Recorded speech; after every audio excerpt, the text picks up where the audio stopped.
देवाची द्वारी उभा क्षण भरी, तेने मुक्तिचारी साधिल्या. थोडस विको द्या.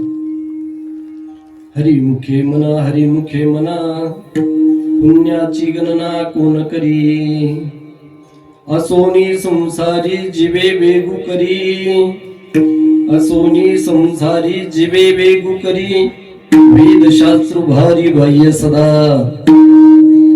हरिमुखे मना पुण्याची गणना कोण करी, ज्ञानदेव म्हणे व्यासाची आखुना, ज्ञानदेव म्हणे व्यासाची आखुना, द्वारकीचा राणा पांडवा घरी. हरिमुखे मना पुण्याची गणना कोण करी, योऽन्तः प्रविश्य मम वाचमिमां प्रसुप्तां, संजीवयत्यखिल शक्तिधर स्वधाम्नाम्. अन्यमुस्तहस्तचरण श्रवणत्वगादिं प्राणां नमो भगवते पुरुषाय तुभ्यं. महायोगपीठे तटे भीमरत्नं पुण्डरीकाय दातुं, समागत्य तिष्ठं तमानन्दकन्दं परब्रह्मलिङ्गं भजे पाण्डुरङ्गम्. पांडुरंगा करू प्रथम नमन, पांडुरंगा करू प्रथम नमन, पांडुरंगा करू प्रथम नमन, पांडुरंगा करू प्रथम नमन, पांडुरंगा करू प्रथम नमन, पांडुरंगा करू प्रथम नमन, पांडुरंगा करू प्रथम नमन, पांडुरंगा करू प्रथम नमन. दुसरे चरण संताची, दुसरे चरण संताची, दुसरे चरण संताची, दुसरे चरण संताची. त्यांच्या कृपा दाने कधे विस्तारू, त्यांच्या कृपा दाने कधे विस्तारू, त्यांच्या कृपा विस्तारू, त्यांच्या कृपा दाने कधे विस्तारू, त्यांच्या कृपा दाने कधे विस्तारू, त्यांच्या कृपा दाने कधे विस्तारू, त्यांच्या कृपा दाने कधे विस्तारू, त्यांच्या कृपा दाने कधे विस्तारू. पांडुरंगा करू प्रथम नमन, दुसरे चरण संताची, त्यांच्या कृपा दाने कधे विस्तारू. बाबाजी सद्गुरु दास तुका, पांडुरंगा करू प्रथम नमन, दुसरे चरण संताची, त्यांच्या कृपा दाने कधे विस्तारू. बाबाजी सद्गुरु दास तुका, दास तुका. ओम नमो ज्ञानेश्वरा, करुणा करा दयाळा, तुमचा अनुग्रह लादलो पावन झालो चराचरी. संपाद्य ज्ञानं च विधाय भक्ती, विलोकितो येन समाधिराजः. वैराग्यवन्तं स्विचारयुक्तं, नमामि जोगं श्रीशागुरन्तं. जयांचे केलिया स्मरण, होय सकळ विद्यांचे अधिकरण. तेची बंधू श्री चरण श्री गुरूंचे ते नमस्कारुनी आता. मस्तक हे पायावरी, मस्तक हे पायावरी, मस्तक हे पायावरी, मस्तक हे पायावरी. या वार करी संताचा, वार करी संताचा, वार करी संताचा, वार करी संताचा, वार करी संताचा, वार करी संताचा. हे मस्तक हे पायावरी, या वार करी संताचा, या वार करी संताचा, या वार करी संताचा. हो मस्तक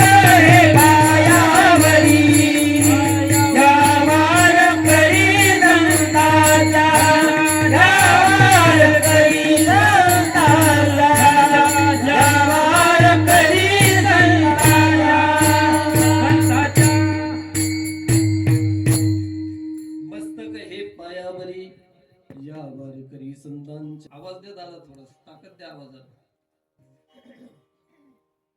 माझा आवाज एक तर बसलेला आहे थोडासा. श्री संताची या माथा चरणावरी साष्टांग हे करी दंडवत. देवाची द्वारी उभाक्षण भरी, देवाची द्वारी उभाक्षण भरी, तेने मुक्तिचारी साधिल्या. हरिमुखे म्हणा, हरिमुखे म्हणा, पुण्याची गणना कोण करी. प्रस्तुत प्राप्त प्रसंगी, प्राप्त स्थळी संप्राप्त सेवे करता निवडलेला अभंग याचे यावत भूतलावर जन्माला आलेल्या जड जीवाचा उद्धार करण्यासाठी आपला देह अखंड झिजवणारे वितराग संपन्न आघाद कृपा वात्सल्य मूर्ती भगवान श्री ज्ञानोबराय यांच्या हरिपाठातील प्रथम क्रमांकाचा, सर्वांच्या परिचित असणारा, सर्वांच्या पाठातला असणारा, पाठ जरी नसला तरी कानपाठ, कारण अभंग ऐकला की सर्वजण काय म्हणतात, हरिपाठ सुरू झाला. आणि पाठ जरी नसला तरी अभंगाकडे पाठ असणारा, आणि ज्याची अभंगाकडे पाठ आहे त्याची थोडक्यात हरीकडे पाठ आहे. म्हणून हरिपाठातील प्रथम क्रमांकाचा अभंग भगवंताच्या द्वारामध्ये उभा राहिल्यानंतर काय फलश्रुती प्राप्त होते याचा संक्षिप्त स्वरूपाने चिंतन करणारा अभंग सेवेसाठी निवडलेला आहे. विठ्ठला विठ्ठला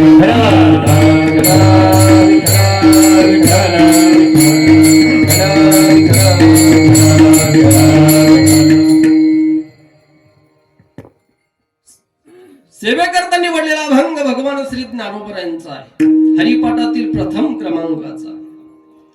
आणि सुंदरती ध्यान जर धरला तर द्वितीय क्रमांकाचा आहे, परंतु सुंदरती ध्यान तुकोबरायांचा आहे. कारण तुकोबरायांचा गाथा ज्या वेळेला प्रारंभ होतो त्यावेळेला प्रथम अभंग कोणता आहे, समचरण दृष्टी, आणि सुंदरते ध्यान नंतर येतो, राजस कुमार मदनाचा पुतळा त्याच्यानंतर वगैरे. आणि माऊलीचा गाथा सुरू झाला की त्या पहिला अभंग कोणता येतो, रूप पाहता लोचन. आणि हरिपाठाचा प्रथम अभंग कोणता, देवाची द्वारे. असं चिंतन आहे. अभंगावर काहीच चिंतन करण्यापूर्वी अल्पसा परिहार देणं वक्त्याच्या दृष्टीने अतिशय महत्वाचं असतं.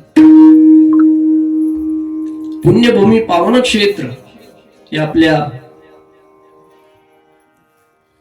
मोजपुरी या पुण्यभूमीमध्ये उपस्थित असणारे सर्व गुणीजन मंडळी, माता माऊल्या आणि सर्वांच्या उपस्थितीमध्ये संपन्न होत असलेली ही सेवा आज वास्तविक पाहता यंदा ज्यांची श्रीमद भगवत कथेचे यजमान आहेत शेजवळ परिवारातील सर्व यजमान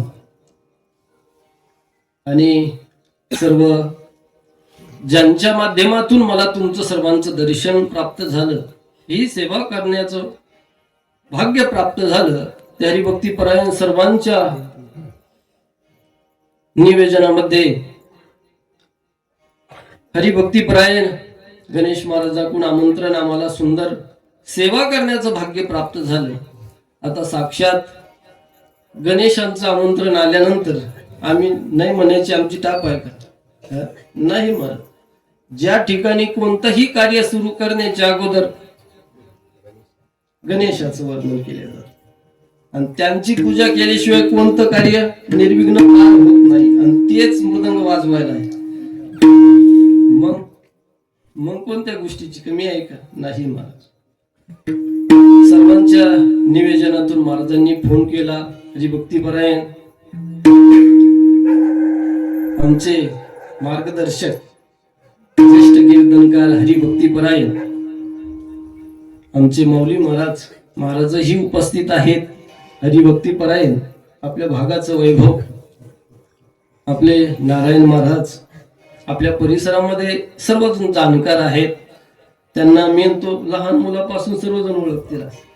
सुंदर असा गोड आवाज आहेत आणि आवाज तर गोड आहेत पण स्वभाव सुद्धा गोड आहे.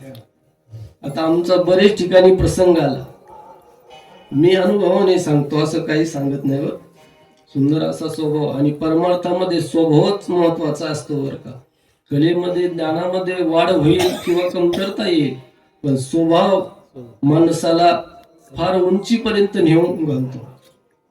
गावगाचा स्वभाव महाराज शांत, खाणं खावे प्यावे बरे असावे सदैव, एवढा स्वभाव होता. आणि जर त्याचा स्वभाव अधिक असता तर नाथ महाराजांनी त्याला त्याच्याजवळ ठेवलं नसतं. एवढा स्वभाव असल्या कारणाने नाथ महाराजांच्या गादीवर रामायण पूर्ण करण्याचा अधिकार प्राप्त झाला. कशामुळे? फक्त स्वभावामुळे सांगतो.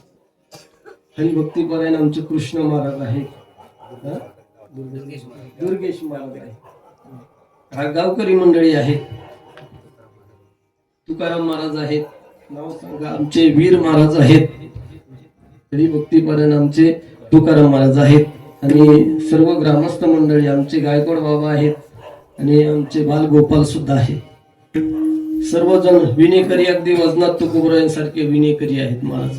आजकाल विना घ्यायला कोणी उठत नाही महाराज. त्याला माहिती आहे विना घेतलं की यांना द्यावंच लागतं, त्याच्यामुळं विना घ्यायला कोणी उठत नाही. परंतु एक सांगू का, विना उभा केल्याशिवाय कोणतीच सेवा प्रारंभ होत नाही. ही नारद महर्षींची गादी आहे. तुमची ही भावना दूर होण्यासाठी तुम्हाला सांगतो, ही सामान्य सेवा नाही महाराज.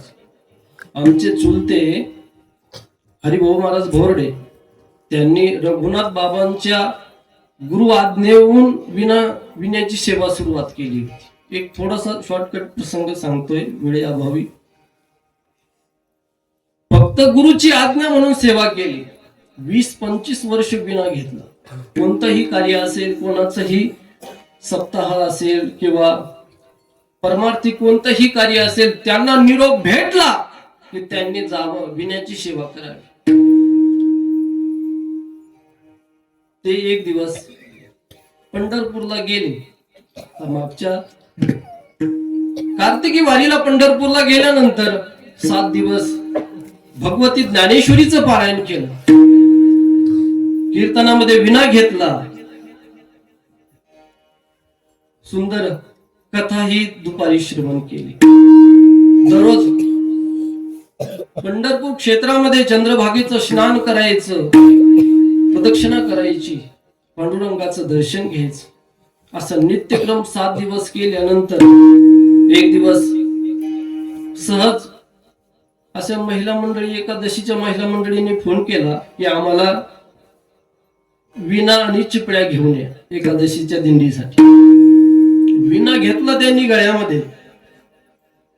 आता कार्तिकी वारी संपन्न झाली, वैकुंठ चतुर्दशी होती त्या दिवशी, संपन्न झाली, आणि विणा घेतला, चिपळ्या घेतल्या, सर्व साहित्य घेतलं, चंद्रभागेचं स्नान केलं, प्रदक्षिणा केली, पांडुरंगाचं दर्शन केलं, विण्या सगळं दर्शन केल्यानंतर बस स्टँड वर आले, आणि शेजारी जो होता, आता जवळच कुंभे फळे, तिथला एक माणूस होता गवारे माऊली म्हणून, त्याला म्हणे आता माझं कार्य संपलं, येतो म्हणे मी.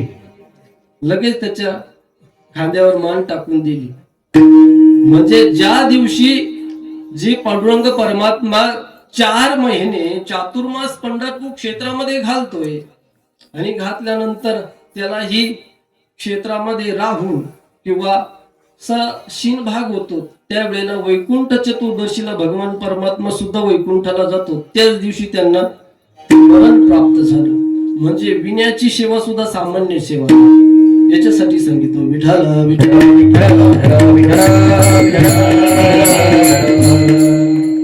सेवा करताना वडलेला अभंग भगवान श्री ज्ञानोबरायांच्या हरिपाठातील प्रथम क्रमांकाचा आहे. देवाच्या दारामध्ये क्षणभर उभा राहिल्यानंतर काय काय प्राप्त होतं? देवाची द्वारी उभा क्षणभर उभा राहिल्यानंतर 4 मुक्ती प्राप्त होतात.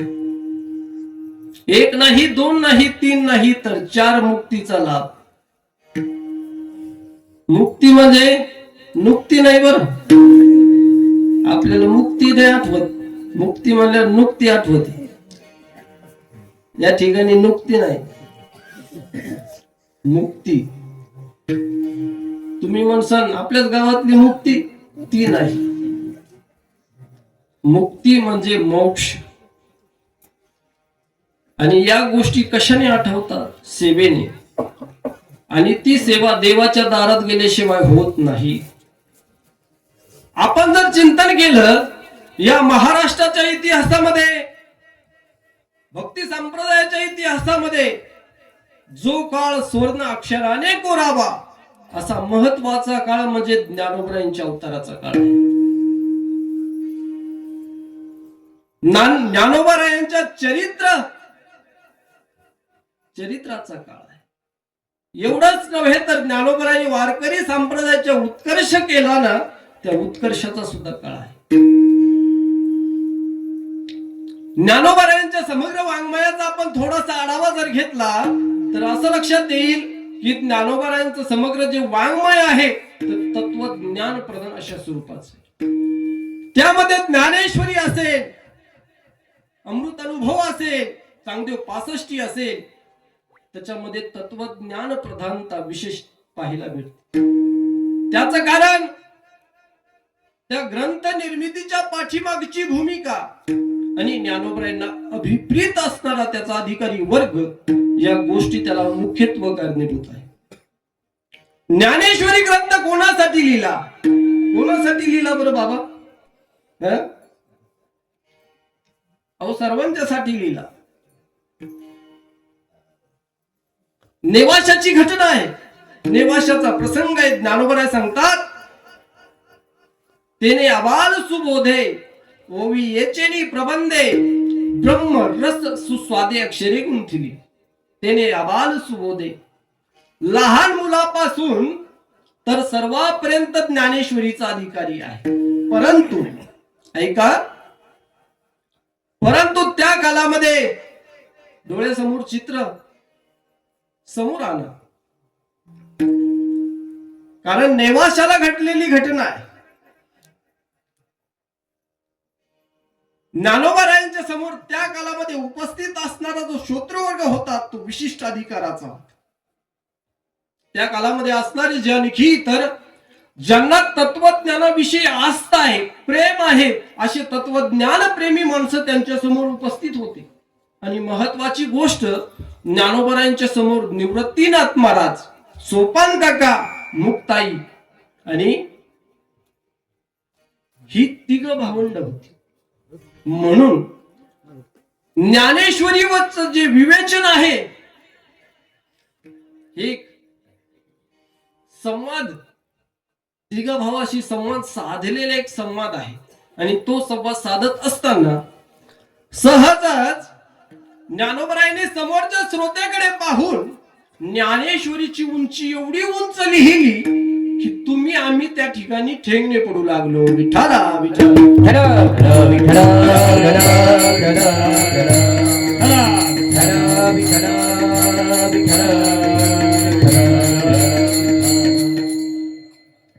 ज्ञानेश्वरीचं विवेचन जेव्हा सुरू झालं तेव्हा ज्ञानोबरायांची ख्याती त्या काळामध्ये बऱ्यापैकी पसरली होती. ज्ञानोबरायांनी पैठणला रेड्याच्या मुखातून वेद बोलवल्यामुळे ज्ञानोबराय असामान्य कोटीचे संत आहे. ही ख्याती सर्वत्र पसरली असल्यामुळे ज्ञानोबरायांच्या मुखातून आपल्याला श्रवण करण्याचा योग येतोय हे आपल्या जीवनातील खूप मोठं भाग्य आहे असं गृहीत धरून विद्वान मंडळी, जाणकार मंडळी, नाथ संप्रदायातील मंडळी विशेष करून त्या ठिकाणी उपस्थित होती. आणि जेव्हा निवृत्तीनाथ महाराजांनी ज्ञानोबरायांना आज्ञा दिली, ज्ञानोबराय गीतेवर विवेचन करा, ज्ञानेश्वरी ग्रंथ लिहा, त्या ग्रंथाचा प्रारंभ ज्ञानोबरायांनी त्या ठिकाणी केला. परंतु गीतेच्या पहिल्या श्लोकावर विवेचन करत असताना ज्ञानोबरायांनी श्रोत्यांना तपासले. जशा सूज्ञ माता माऊल्या आणि जुन्या काळातील ज्या आपल्या आजी आईच्या वयाच्या असेल, पूर्वी काय करायच्या, जात्यावर दळण दळण्याच्या अगोदर काय करायच्या, खुंट हलवून पाहायच्या, बरोबर जात्याचा, आणि थोडासा ढिल्ला वाटला की 2 ठोके टाकायच्या, बरोबर आहे का नाही, आणि मग पुन्हा दळायला सुरुवात करायच्या. परंतु ज्या नवीन लग्न झालेल्या भगिनी असायच्या ते काय करायच्या, खुंट ओढूनच हातात घ्यायच्या. आणि मग पुन्हा ठोकून दळायला सुरुवात करायची. ज्ञानोबराय म्हणतात ही वेळ पुढे येऊ नये म्हणून ज्ञानेश्वरीच्या प्रथम विवेचनामध्ये श्रोत्यांना उपदेशून ज्ञानोबरायांनी एक ओवी वापरली. अहो अर्जुनाची ये पांथी जी ही परसनीय योग्य होती ती ही कृपा करून संती अवधान द्यावे. इथे बसलेल्या श्रोत्यापैकी अर्जुनासारखी ज्यांची योग्यता असेल कृपया त्यांनी या ठिकाणी बसून राहावं. ज्यांची योग्यता नसेल त्यांनी उठून चालायला लागलं तरी काय हरकत नाही. कोण म्हणतात? ज्ञानोबराय म्हणतात. अर्जुनासारखी योग्यता ज्ञानोबरायांना अपेक्षित होती. का? कारण गीतेचा पहिला श्रोता कोण होता? अर्जुन होता. आणि अर्जुनासाठी कोणी सांगितली गीता? भगवंताने गीता सांगितली. समजा अर्जुनासारखी योग्यता का अपेक्षित होती? भगवंताला का अभिप्रेत होती? महत्वाचा चिंतनाचा मुद्दा आहे.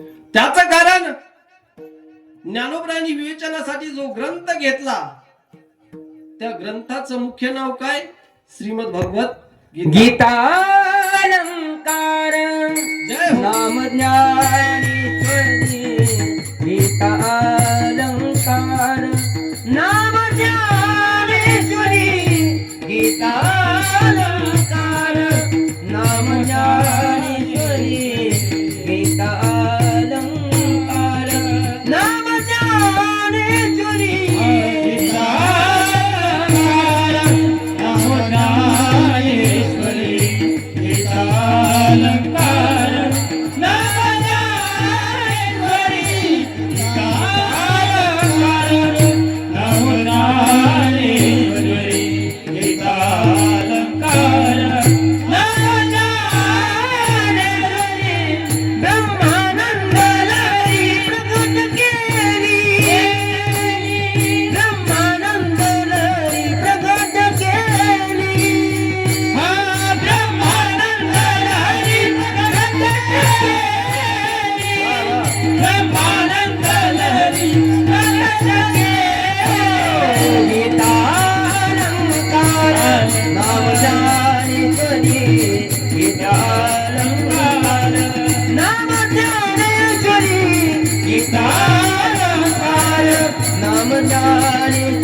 नाम ज्ञानेश्वरी.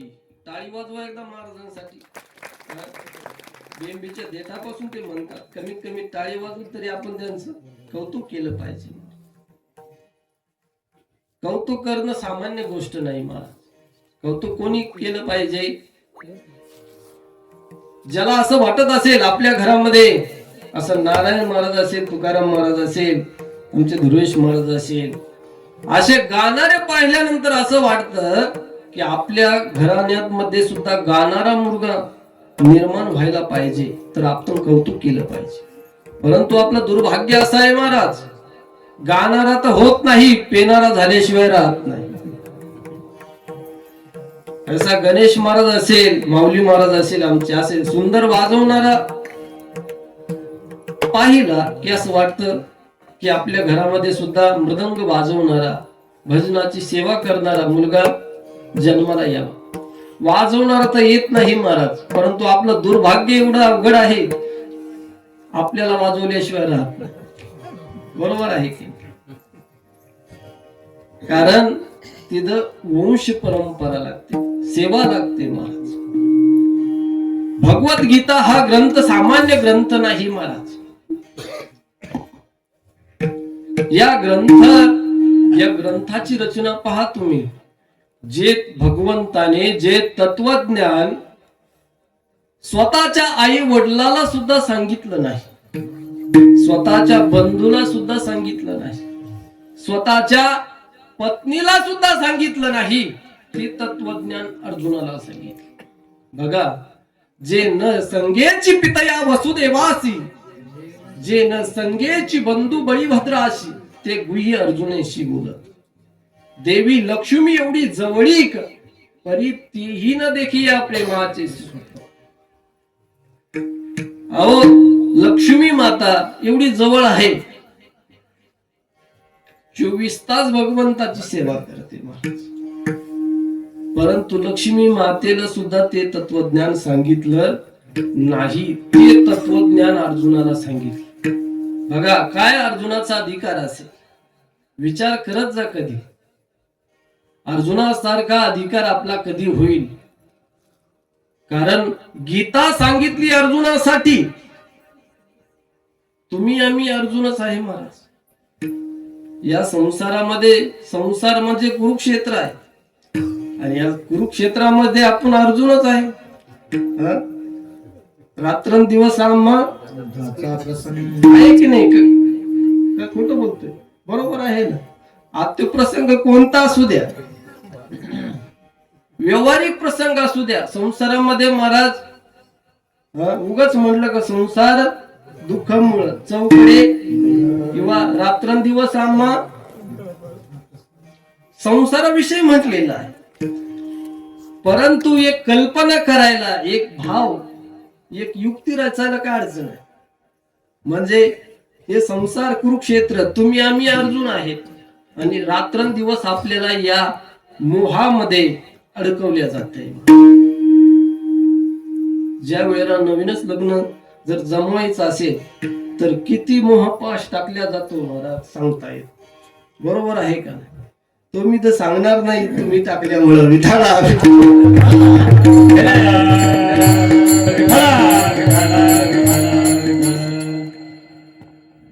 श्रीमद भगवद्गीता हा ग्रंथ कोण आहे? त्या ग्रंथाचा मुख्य श्रोता अर्जुन आहे. आता अर्जुनाचा अधिकार सांगायचं म्हणलं तर सोपी, म्हणजे अर्जुनाच्या अधिकारामध्येच कीर्तन होऊ शकतं, सामान्य अधिकार नाही महाराज. ज्या वेळेला अर्जुन योग निद्रेमध्ये असताना त्याचे मुख कमलातून तर भजन होतच होत जागृत अवस्थेमध्ये, परंतु निद्रावस्थेमध्ये असताना त्याच्या रोमातून जय कृष्ण श्रीकृष्ण असा ध्वनी बाहेर यायचा. अहो, आपण कल्पना करा, तो निद्रावस्थेमध्ये असताना देखील त्याच्या रोमातून जय कृष्ण श्रीकृष्ण असा ध्वनी यायचा. आपण साधं कीर्तनात बसलो तर आपल्या मुखातून विठ्ठल विठ्ठल ध्वनी येत नाही. काय दुर्भाग्य, काय पाप म्हणावं, पापच म्हणावं लागेल याला. साधं भगवंताचं नाव मुखात यायला नाथ मला सांगतात ना, अनंत जन्मीचे सुकृत पदारी, अनंत जन्मीचे सुकृत पदारी, अनंत जन्मीचे सुकृत पदारी, अनंत जन्मीचे सुकृत पदारी. त्याचे मुखी हरी पैठा होय, त्याचे मुखी हरी पैठा होय.